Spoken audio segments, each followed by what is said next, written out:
Hello. Welcome to all the viewers. आज दोबारा से मैं आपके सामने हाजिर हूँ। आज मैं लेकर आया हूँ parts of speech.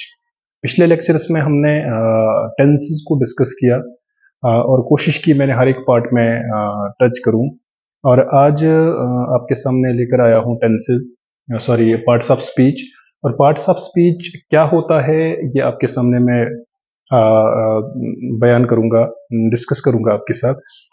Parts of speech क्या चीज़ है, क्या ये इंग्लिश बोलने के लिए ज़रूरी है, इसका क्या बेनिफिट है, पार्ट्स ऑफ स्पीच हैं क्या, एक्चुअली पार्ट्स ऑफ स्पीच क्या चीज़ है। मैं आपके सामने अगर लिखूं, एक सेंटेंस लिखूं, he is working in the field, he is working in the field, ये एक टॉक है, ये एक सेंटेंस है, ये किसी की एक बात है। और इस सेंटेंस को देखा जाए तो इस सेंटेंस में कितने बहुत सारे वर्ड्स हैं। ही है, इज है, वर्किंग है, इन है, द है, फील्ड है। तो ये अलग अलग जो वर्ड्स हैं, इन अलग अलग जो वर्ड्स एक सेंटेंस में पाए जाते हैं, एक टॉक में पाए जाते हैं, इन वर्ड्स का नाम ही है पार्ट्स ऑफ स्पीच, स्पीच के पार्ट्स। और हर एक वर्ड जो है अपनी अपनी जगह एक वैल्यू रखता है, अपनी अपनी एक पहचान है हर एक वर्ड की। देखा जाए तो ही यहाँ पे क्या है, नाउन। इज क्या है, वर्ब, हेल्पिंग वर्ब। वर्किंग क्या है, मेन वर्ब। इन क्या है, प्रेपोजिशन। द क्या है, आर्टिकल। फील्ड क्या है, नाउन। तो इसका मतलब यह है कि हर एक लफ्ज जो है इसकी अपनी अपनी एक पहचान है, हर एक लफ्ज का नाम है कोई, इसका जो नाम इनके हैं वो पार्ट्स ऑफ स्पीच कहलाते हैं। मैं एक सेंटेंस लिखूं जनरली, हम sorry, subject plus verb plus object. जब हम टेंसेस पढ़ते हैं तो टेंसेस पढ़ते पढ़ते जनरली हम सेंटेंस में इन चीज़ों का यूज करते हैं। जनरली हम ये चीज़ रूल लिखते हैं कि पास्ट सिंपल में ये रूल है या प्रेजेंट सिंपल में ये रूल है। कहीं पे हम लिखते हैं subject verb, verb V one plus object, subject verb is am are V one plus object. तो इसी तरह से अलग अलग चीज़ें हम लिखते रहते हैं। लेकिन इस चीज़ पे अगर ज़रा गौर करें तो सब्जेक्ट क्या चीज़ है। सब्जेक्ट कोई काम करने वाला, कोई इंसान हो सकता है, कोई नॉन लिविंग थिंग हो सकती है, कोई चीज हो सकती है, किसी जगह का नाम हो सकता है। तो सब्जेक्ट जो है नॉन होता है हमेशा। वर्ब, वर्ब हमेशा वर्ब होता है। वर्ब में आप प्ले लिख सकते हैं, सिंग लिख सकते हैं, डांस लिख सकते हैं, कोई चीज भी लिख सकते हैं। वर्ब कुछ भी हो सकता है, क्योंकि वर्ब जो है ये एक्शन वर्ड होता है। ये एक ऐसा लफ्ज होता है जिसमें एक्शन पाया जाए। तो ये सारे वर्ड्स ऐसे हैं जिनमें एक्शन पाया जा रहा है। इसके साथ ऑब्जेक्ट, ऑब्जेक्ट में दोबारा से नॉन ही हो सकता है। मैं इधर बता दूं आपको, नॉन हो सकता है या प्रोनोन हो सकता है, क्योंकि नॉन को जो डिनोट करता है वो प्रोनोन करता है कभी कभी। तो ये वाला सेंटेंस, ये वाला रूल आपने जनरली देखा होगा यूज होता है।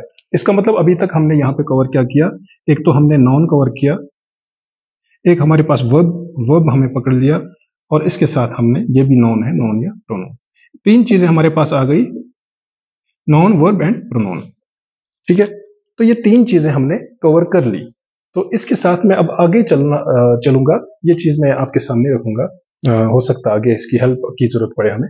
तो देखा जाए पार्ट्स ऑफ स्पीच जो है हमारे पास, जनरली हमारे पास 8 पार्ट्स ऑफ स्पीच है।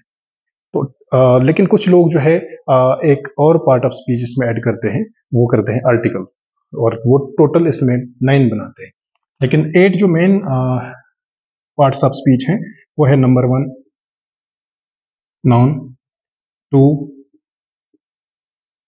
Pronoun, number 3 verb, 4 adverb, 5 adjective, 6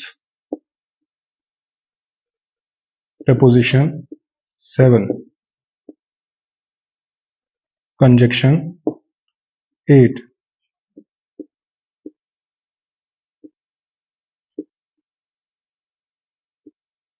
interjection. और नाइन्थ में यहाँ पे नहीं लिखूंगा, अगर मैं लिखता भी हूँ नाइन्थ जो है जनरली कुछ लोग जो है आर्टिकल जिसको हम जनरली इज ए एन या द लिखते हैं, ये आर्टिकल्स हैं ए एन द, इनका अलग से यूज है, ये हमारा एक अलग टॉपिक रहेगा, इसको हम अलग से सेपरेटली डिस्कस करेंगे जरूर। अब हमारे पास नंबर 1 नाउन है। नाउन क्या है? जनरली हम पढ़ते आ रहे हैं, हम बचपन से पढ़ते आ रहे हैं कि noun is the name of a person, place और a thing. It's the name, it's naming word, कि जिस चीज को जब हम किसी नाम से पुकारते हैं, किसी इंसान को जब हम नाम से पुकारते हैं, किसी जगह को जब हम नाम से पुकारते हैं, तो उसे नाउन कहते हैं। सिंपली हम क्या लिख सकते हैं? Raju, Bhaderwah, Jammu, chair, road, pen, ये सारी चीजें जो है ये नाउन कहलाती है। कि नाउन सिंपली हम बोल सकते हैं कि नाउन एक ऐसा लफ्ज है, एक ऐसे लफ्ज को कहते हैं जिस लफ्ज में हम किसी इंसान का नाम पुकारते हैं, जिस लफ्ज के जरिए हम किसी नाम, जगह का नाम, इंसान का नाम या किसी भी प्लेस का नाम जो है, सॉरी थिंग का नाम जो है डिनोट करते हैं। तो हमारे पास प्रोनोन है, कहीं ना कहीं प्रो नाउन के साथ प्रो लगा है, तो कहीं ना कहीं इसी के साथ लिंक करता है। तो प्रोनोन कहते हैं it's a word which is used in place of noun. Pronoun एक ऐसा लफ्ज है, एक ऐसा लफ्ज जिस लफ्ज को नाउन के बदले इस्तेमाल किया जाए। अब नाउन हमारे पास क्या है? राजू है, बदरवा है, जम्मू है, चेयर है, रोड है, पेन है। तो इनके बदले हम कोई वर्ड जब यूज करते हैं उसे प्रोनोन कहते हैं। तो वर्ड फिलहाल यूज करने की जरूरत हमें क्यों पड़ती है? हमें नाउन की जगह कोई वर्ड इसलिए यूज करने की जरूरत पड़ती है क्योंकि जनरली आपने देखा होगा कि नाउन जब हम किसी का नाम लेते हैं, तो जब उस पर्टिकुलर पर्सन, प्लेस और थिंग की बात जब हम करते हैं, तो उसमें हम हमेशा बार बार उस नाम को नहीं दोहराते हैं। फॉर एग्जाम्पल, मैं राजू मेरा फ्रेंड है, राजू एक अच्छा लड़का है, राजू स्कूल जाता है, राजू स्कूल से आता है, राजू रेस्ट करता है, तो हम बार बार राजू नहीं लगाएंगे। हम क्या करते हैं? हम एक बार राजू का नाम ले रहे हैं, बाद में डिस्कस वही रहता है, डिस्कशन में नाम वही होता है, बात उसी की चल रही है, लेकिन उसके बदले हम वो ही इस्तेमाल करते हैं। फॉर एग्जाम्पल, राजू मेरा फ्रेंड है, वो स्कूल जाता है, वो स्कूल से आता है, फिर वो रेस्ट करता है, वो लफ्ज का इस्तेमाल जो है कंटिन्यूटी में हम करते हैं।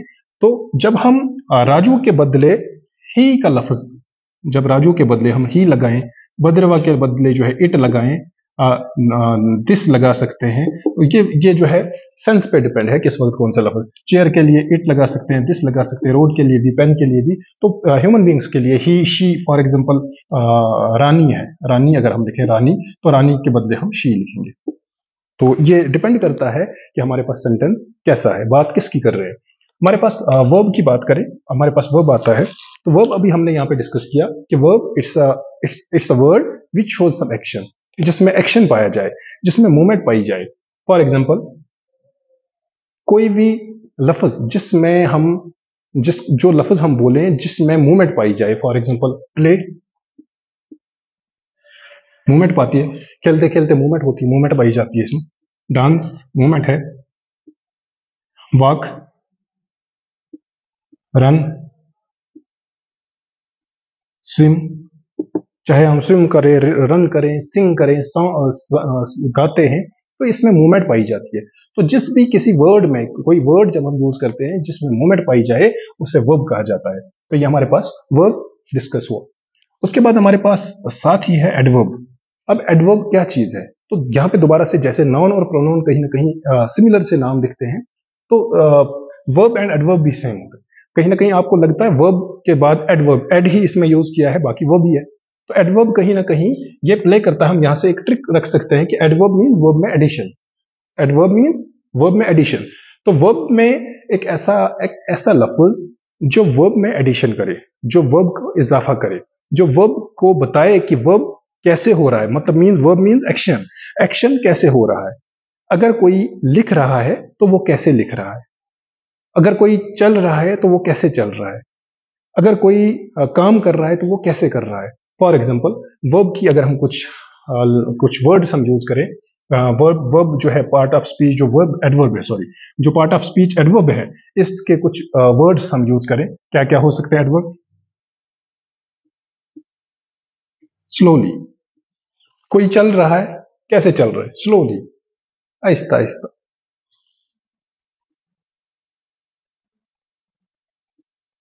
परफेक्टली, परफेक्टली मतलब बिल्कुल सही से लिख रहा है।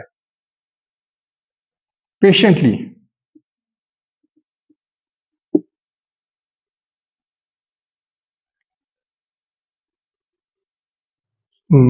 परफेक्टली, पेशेंटली, सुपरबली, बहुत सारे वर्ड्स जो है हम यूज कर सकते हैं जहां पे एडवर्ब, क्योंकि ये जो है काम कैसे कर रहा है? आहिस्ता से।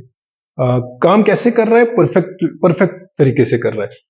कैसे कर रहा है? पेशेंटली, आराम से कर रहा है। तो इस तरह से बहुत सारे वर्ड्स हैं। इसमें एक और एक ट्रिक यूज कर सकते हैं, हम याद रख सकते हैं। Generally majority of the cases में इनके साथ एल वाई का इस्तेमाल लास्ट पे होता है। जो एडवर्ब है, एडवर्ब के मेजॉरिटी ऑफ द वर्ड्स के साथ लास्ट पे एल वाई लगता है। और एडजेक्टिव, एडजेक्टिव हमारे पास है। एडजेक्टिव क्या चीज है?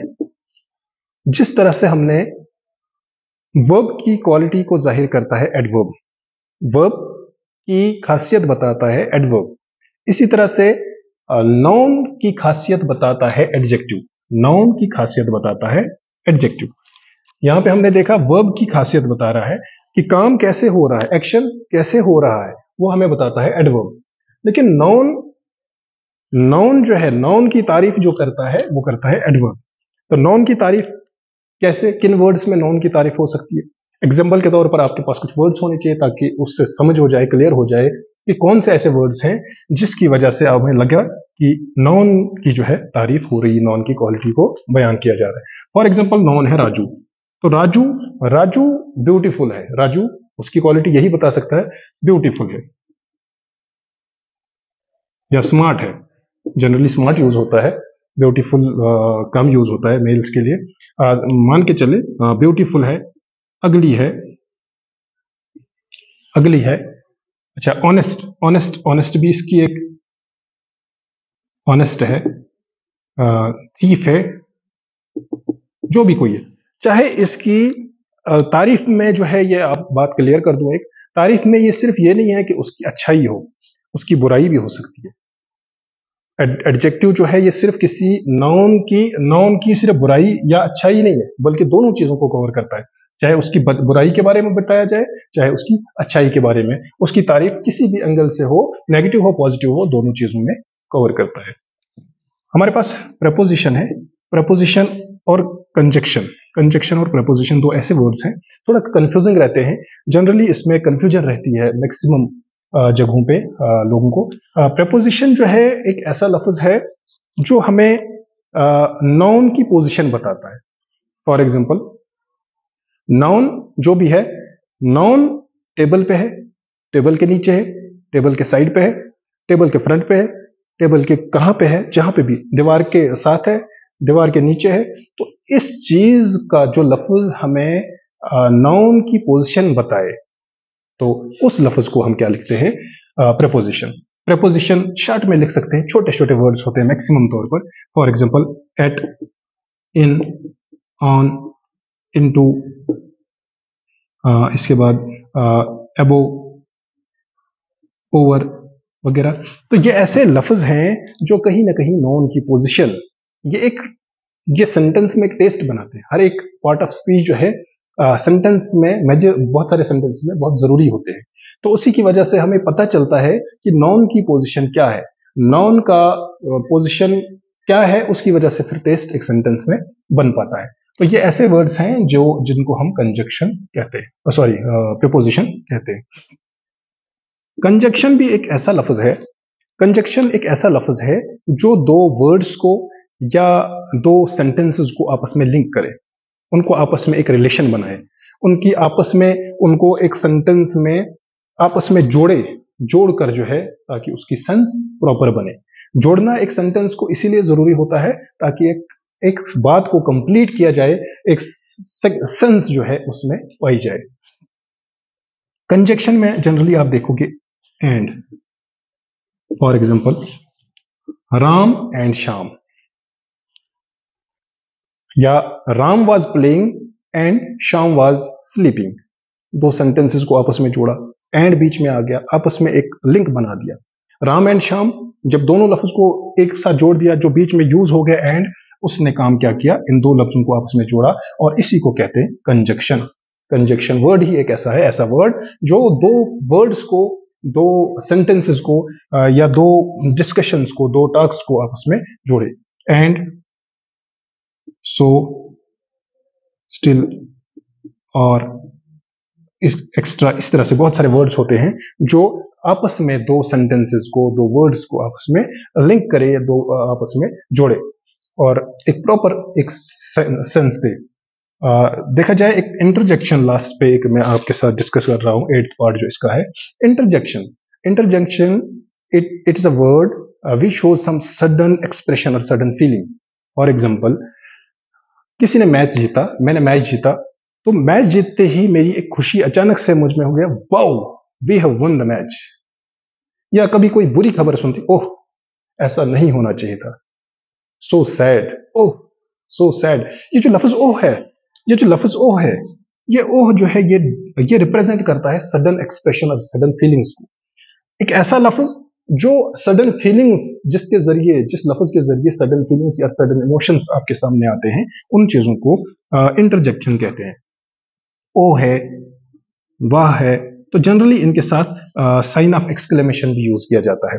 तो साइन ऑफ एक्सक्लेमेशन, इसकी पहचान होती है कि ये सडन फीलिंग है या सडन एक्सप्रेशन है किसी भी किस्म का, चाहे ये सैड हो चाहे ये खुशी के हो, दोनों एक्सप्रेशंस को जो है हम इंटरजेक्शन कहते हैं। खुशी के मौके पे अच्छी पॉजिटिव निकलेगा, और जो है जो सैड मोमेंट हो उस वक्त जो है इंसान का फीलिंग्स भरा जो है तब भी जो है, लेकिन दुख से भरा हुआ एक जो आवाज निकलती है, एक वर्ड जिस वर्ड से हम उस चीज को एक्सप्रेस करते हैं, उससे जो है हम इंटरजेक्शन कहते हैं। इसी तरह से आर्टिकल भी एक चीज है। आर्टिकल जनरली लोग जो है यूज करते हैं इसको, जबकि ये इतना खास पार्ट इसका नहीं है, लेकिन फिर भी ए एंड द आर्टिकल जो 9th पार्ट है इसका, ये हम बाद में अलग सेपरेट से एक लेक्चर में डिस्कस करेंगे। होप कि जो चीजें हमने डिस्कस की, ये सारी चीजें आपको क्लियर हो गई हों। एक मेन चीज मैं आपके साथ शेयर करना चाहूंगा, सेंटेंस। सेंटेंस देखा जाए, सेंटेंस का एक डेफिनेशन बोली जाती है, it is a group of words which gives complete sense. तो यही कंप्लीट सेंस देने के लिए ये वर्ड्स को जो है अलग अलग हिस्सों में डिवाइड किया गया है। इन हिस्सों को एक साथ इकट्ठा करके जो है हम इसको जब इस्तेमाल करते हैं तो ये हमें प्रॉपर एक सेंस देता है। फॉर एग्जाम्पल, मैं एक सेंटेंस लिखूंगा, Ram is a hardworking person। Ram noun, is आ गया वर्ब, आ गया आर्टिकल, हार्ड वर्किंग आ गया एडजेक्टिव, पर्सन, नॉन आ गया दोबारा। राम की बात हो रही है, पर्सन है, नॉन है, ठीक है। तो इसी तरह से ये सारी चीजें जो है एक सेंटेंस में, हम कितना भी बड़ा सेंटेंस बनाएं, हर एक वर्ड का जो है अपना एक मीनिंग होगा, अपना एक पार्ट ऑफ स्पीच उसमें कवर हो जाएगा। तो इसीलिए ये जरूरी है कि इन चीजों की समझ आ जाए, ताकि हर एक सेंटेंस बनाना हमारे लिए आसान हो, और सेंटेंस में कौन सा पार्ट ऑफ स्पीच किस जगह है वो भी हमें पहचान उसकी हो जाए। तो बने रहे मेरे साथ इन्हीं ऐसी जैसी वीडियोस के लिए, और हम दोबारा से मिलेंगे। अगर अभी तक किसी ने मेरे YouTube चैनल को सब्सक्राइब नहीं किया है, आप जल्दी से YouTube चैनल को सब्सक्राइब करें, और लाइक भी करें, शेयर भी करें, और खास बेल आइकन को प्रेस करें, ताकि आने वाली हर एक नोटिफिकेशन आप तक जरूर पहुंचे।